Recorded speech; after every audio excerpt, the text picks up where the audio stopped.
هەر سەبارەت بە گلەی و ناڕەزایەتیەکانی شارەدەی شۆڕش لە نەبوونی خزمەتگوزاریەکان بەڕێز کاروان کەلاری ڕۆژنامەنووس لەگەڵمانەکە. کاروان سوپاس بۆ ئامادەبوونی بەڕێستان. باشە و ئەنفالستانە ئەو خزمەتەی لە ماوەی ڕابردوودا بەرامبەر بە شۆڕش کراوە لە ئاستی قوربانیدانی ئەو شارەدا بووە. سڵاو لەوێ بەڕێز و لە بینەرانی بەڕێزی کوردستان 24 بەڕاستی نەک لە تەنها ناحەی شۆڕش ئەبێ ئێمە پارێزگای سلێمانی و دەوروبەری بەگشتی وەرگرین و هەڵەبجە وەرگرین، ئیدارەی گەرمیان و ئیدارەی ڕاپەڕین وەرگرین. نەخێر بە هیچ شێوەیەک خزمەت نەکراوە. ئەگەر بە شێوەیەکی مطلقی ڕەتی کەینەوە ڕەنگە ینی ئەو مبالغەی تیا بێ هەندێک بێوجدانیش بێ، بەڵام بەگشتی ئەو خزمەت گوزاریە سەرەتایانەی کە پێویستە بگەێنرێتە هاوڵاتیانی ئەم دەڤەرە بە هیچ شێوێک نەبووە و ئەوەش گەێنراوە زۆر بە کەم و کورتیەوە بووە. لە ماوەکانی ڕابردووش ناحەی شۆڕێژ و قەزای چەمچەماڵ بێبەش بوون لە ئاوی خواردنەوە، بەڵام لە دوایەوەی کە بەڕێز سەرۆکی حکوومەت یاریێمی کوردستان کاک مەسرور بارزانی پرۆژەی ئاوی گۆفتەپەی خستە بواری جێبەجێکردنەوە، ئەمە ئاهێکی بەبەر خەڵکی بەژمەینەتی چەمچەماڵ و خەڵکی ڕەشپۆش و کەسوکاری ئەنفالی ناحەی شۆڕشە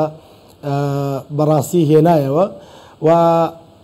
لە ماوەی 32 ساڵی کێشانی ئاوی گۆفتەپە کاتێکە من لەگەڵ خەڵکا قسەم کرد، ینی هەر لەسەر ئاوا باسییان لەوە کرد کە ڕێگریە کرێ، ینی چەند جارێکە ئەم پرۆژەیە لەوەیە جێبەجێ بکرێ ڕێگریە کرێ. ئەمە کێ ڕێگریەکە لەوەی کە ئاو بۆ دانیشتوانی چەمچەماڵ بۆ شۆڕش بۆ ناوچەکانی سنووری چەمچەماڵ داوی بکە؟ ئەوانەی کە هەڕەشەی دەرنەهێنان و بە بازار نەکردنی غازی چەمچەماڵیان کرد لە کۆیە، دەسەڵاتی یەکێتی نیشتیمانی کوردستان لە ساڵی 1992 لە یەکەم کابینی حکوومەت یاریێمی کوردستانەوە تاوەکو ئەم لە حەزەی من لەگەڵ ئێوە قساکەم مەسئولن لەوە. من تەنها یەک پرسیار لە بافڵ تاڵەبانی و لە سەرکردایەتی یەکێتیەکەم و لە حکومڕانانی سلێمانی یەکەم بە شێوەیەکی گشتی خێرە ئەوەندە غازی چەمچەماڵیان بەلاوە گرنگ نییە، بەڵام ئەوەندە غازی چەمچەماڵیان بەلاوە گرنگە، بەڵام ژیانی ئەو خەڵکە بەژمەینەتەی چەمچەماڵیان بەلاوە گرنگ نییە. نەیانتوانیوە 32 ساڵە نەیانتوانی و ئاوی خواردنەوە بۆ دانیشتوانی چەمچەماڵ کە شارێکی پڕ لە قوربانیە بۆ ناحەی شۆڕش دابین بکەن کە هەمووی کەسوکاری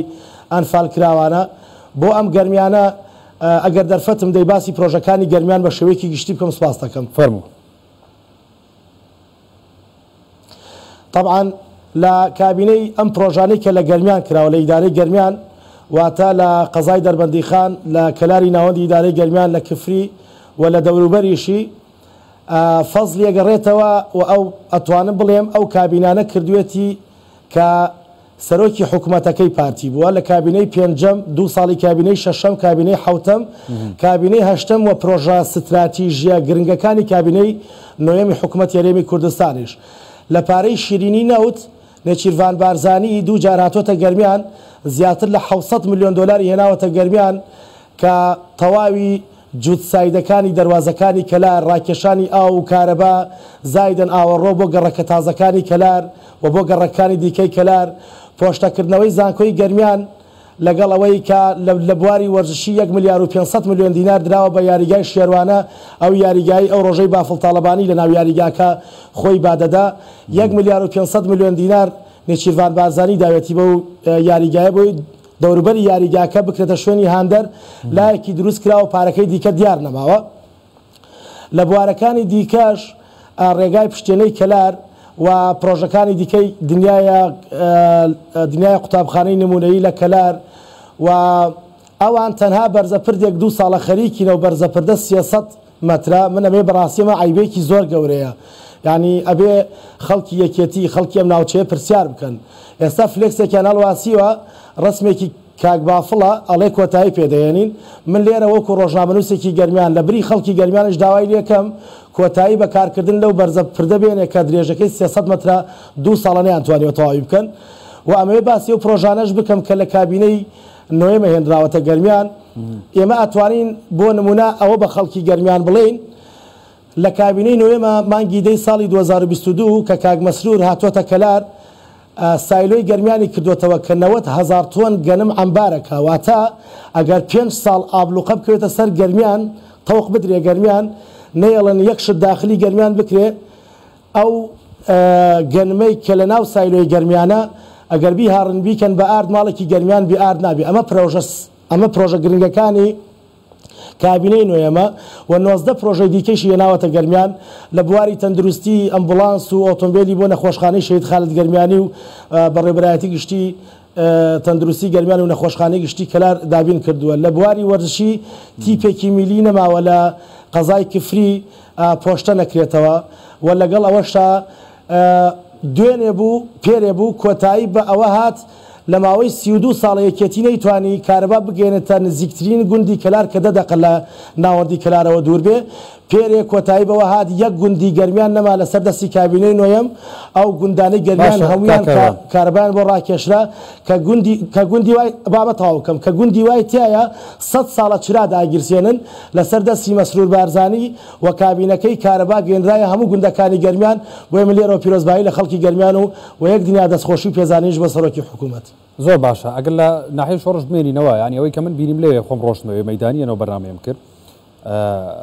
ینی ماب نەدراوە بە هیچ کەسێک تەنانەت منداڵانیش ینی ئستوونی کارەباکان ئەوەی کە خۆمان بە زمانی ئەو پێڵێن عەمود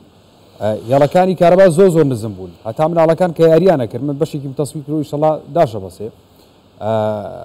ملیان لێ گیرە زۆر جار ئەیان و خەریکە ئەخنکەین ینی کە ئەڕۆین یاریەکەین ملمان لەو ستوری کارەبایانە لەو وایرانە ئەگیرێ باسییان لەوە کرد کارەبا چەند جار گرتووینی لەوێ ینی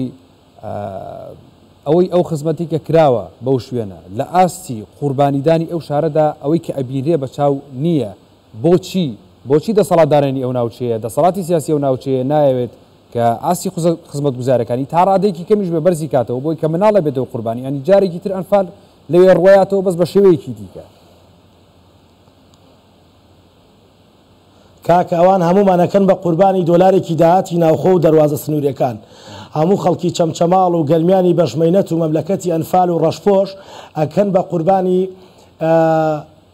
دەبەیە غازی چەمچەماڵ ئەوان ژیانی خەڵکی چەمچەماڵ و سلێمانی و گەرمیانیان بەلاوە گرنگ نییە ئەوەندە ئەویان بەلاوە گرنگە چی ڕێگایەک بگرنەبەر بۆ ئەوەی سامانی سەرزەوی و ژێرزەوی ئەم زۆنەی کاوان تایە حکومڕانیەکەن بیدزن تاڵانی بکەن بەڕاستی ئەمانە لە ماوەی 32 ساڵی ڕابردووە جگە لە تاڵانکردن جگە لە تاڵانکاری جگە لە کوشتنی خەڵک شتێکی دیکەیان نییە ئەمانە تەجروبیان لە حکومڕانیکردنان نییە ئەمانە بەڕاستی ئەتوانم بڵێم کەڵکی ناوشاریان نییە ئەمانە کەڵکیەوەیان نییە لە ناو شارە بمێننەوە ئەمانە هێشتا بەشێکیان خەڵکێکن عقلیان لە شاخە بەجێ ماوە ئەوانەشان کە هاتوونەتە شار هیچ تەجروبەیەکی حکومڕانیان نییە لە ماوەکانی ڕابردوو پارتی زۆر هەوڵیدا کاقوبات فێری حکومڕانی بکە لە هەرێمی کوردستان بۆی بتوانێت حکومڕانێکی باش بکە ئەوان ڕێگری لە هەموو پرۆژێکی گرنگەکەن کە ئەو پرۆژانە بەنسبەت خەڵکەوە گرنگ بن یعنی کاکە نمونەیەکی بەسیط نەخۆشخانەیەکی 100 قەرەوێڵەیی هەیە بەردی بناغەکەی لە کابینی 8 دانراوە کاک نەچیرەڤان نەگەیشتە دەر بازگەی بەرلوت کە 5 دقە لە کەلارە دوورە بەردی بناغەکەیان ڕوخان ئەوە 13 ساڵ و نەخۆشخانەیە تەواو نەکراوە نەیانتوانیوە تەواوی بکەن ئەو هەموو داهاتە دێتە بەردەستیان داهاتی پەروێزخان ئەو هەموو پارەی لە بەردەستیانە چەمچەماڵیش بەشێکە لە گەرمیان مەینەتی خەڵکەکەی بەشێکە لە مەینەتی خەڵکی گەرمیان و ئێمە تەنها لە پارێزگای چەمچەماڵە کورتی نەکەینەوە ئەمان لە هەموو سنووری پارێزگای سلێمانی نەیانتوانیوە خزمەتێک بکەن خزمەتەکە بارتەقای قوربانیدانی خەڵکەکەی بێ باشە کاکەوان زۆر باشە سوپاس بۆ بەڕێستان کاکەوان کەلاری ڕۆژنامەنووس لە کەلارەوە لەگەڵ مامووی سوپاس بە ئامادەبوونی بەڕێستان بەخێر بێت.